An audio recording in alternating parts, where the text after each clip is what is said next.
Assalamualaikum warahmatullahi wabarakatuh. Perkenalkan, nama saya Muhlison.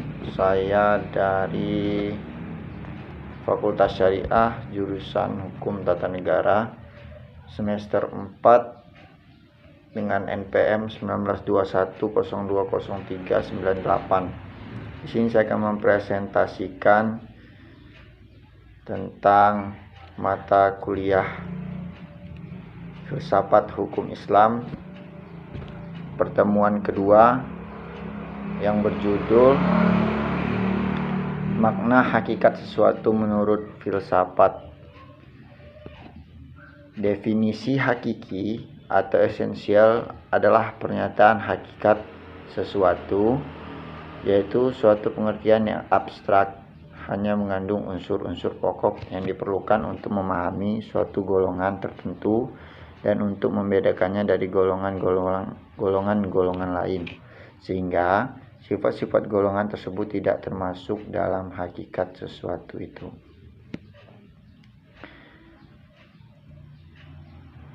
Kemudian definisi itu tersusun dari jenis yang terdekat dan perbedaan spesifik. Jenius ialah setiap pengertian yang menyatakan hanya sebagian dari hakikat sesuatu. Artinya pengertian tersebut belum menyatakan hakikat sesuatu itu seutuh-utuhnya.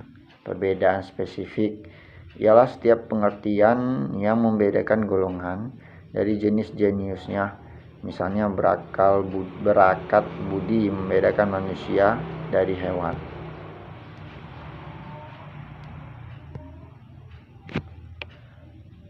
Lalu setelah itu pengertian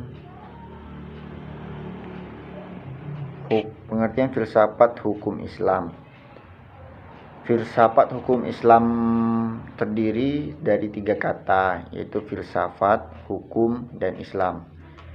Filsafat hukum adalah pengetahuan tentang pemikiran mendalam, sistematis, logis, dan radikal tentang berbagai aturan yang berlaku dalam kehidupan manusia, baik aturan bermasyarakat maupun aturan bernegara.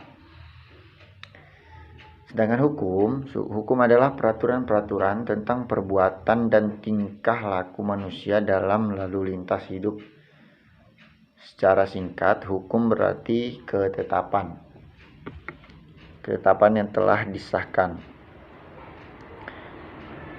Adapun pengertian filsafat hukum Islam adalah kajian filosofi tentang hakikat hukum Islam, sumber asal muasal hukum Islam dan prinsip penetapannya, serta manfaat hukum Islam bagi kehidupan masyarakat yang melaksanakannya.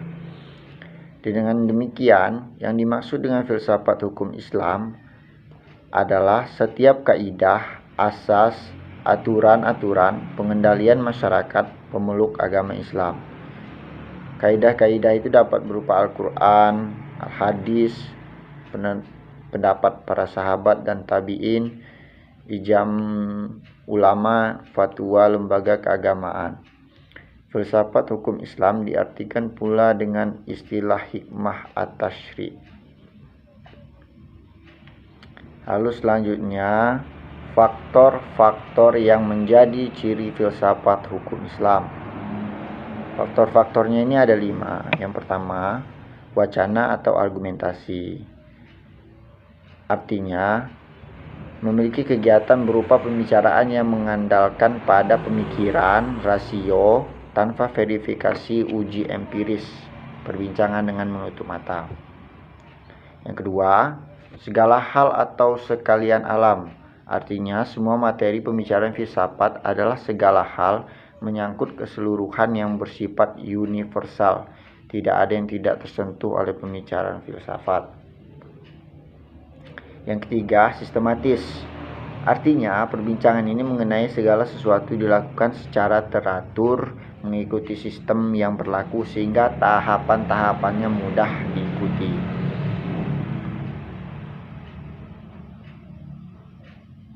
Lalu yang keempat,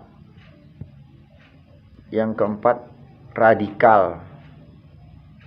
Artinya, sampai ke akar-akarnya, sampai kepada konsekuensinya yang terakhir.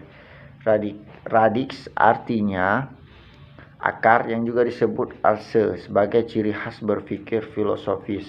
Perbedaannya dengan pengetahuan adalah adanya asumsi sebagai titik tolak yang disebut sebagai keyakinan filsafat, philosophical belief. Yang kelima, hakikat. Hakikat merupakan istilah yang menjadi ciri khas filsafat. Hakikat adalah pemahaman atau hal yang paling mendasar. Jadi, filsafat tidak hanya berbicara tentang wujud atau materi, sebagaimana ilmu pengetahuan, tetapi berbicara makna yang hakikat terdapat di belakangnya. Dalam filsafat, hakikat tersebut sebagai akibat dari berpikir radikal. Jadi tersusun rapi dari atas. Berdasarkan 5 ciri berpikir filosofi tersebut, dapat diambil pemahaman bahwa filsafat merupakan kebebasan berpikir manusia terhadap segala sesuatu tanpa batas, dengan mengacu pada hukum keraguan atas segala hal. Bahwa sekalian alam dan segala hal dapat dilihat dari berbagai hal sudut melalui kontemplasi pemikiran sistematis, logis, dan radikal. Mungkin itu saja yang dapat saya presentasikan secara singkat dan jelas. Apabila ada salah-salah kata atau salah ucap, saya mohon maaf. Saya akhiri. Wassalamualaikum warahmatullahi wabarakatuh.